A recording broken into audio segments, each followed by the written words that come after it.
Мне вот даже до сих пор мне говорят: "Татарин, ты легенда". Я говорю: "Я не легенда, я просто домой хочу вернуться".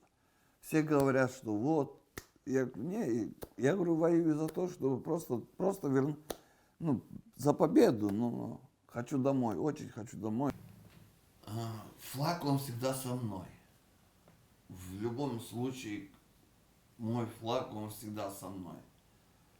В каком бы месте я бы не был бы, я всегда поднимаю крымско-татарский флаг. Где бы ни находился, даже у да Винчи на базе, наверху висел крымско-татарский флаг, украинский флаг и красно-черный флаг висел.